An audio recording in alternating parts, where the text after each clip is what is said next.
सबको तैयारी करनी चाहिए।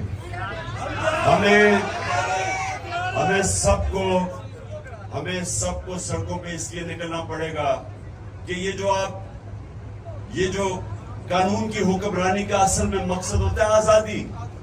हकीकी आजादी जो होती है वो आती है इंसाफ से। फंडामेंटल राइट्स जब आपके एक मुल्क का निजाम उनकी हिफाजत करता है तो लोग आजाद हो जाते हैं। एक मिनट, अभी नहीं, बस और बस करो।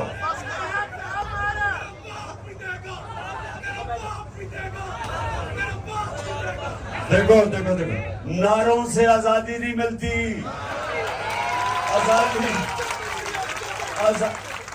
आजादी कोई प्लेट में पकड़ा के नहीं देता, जद्दोजहद करनी पड़ती है।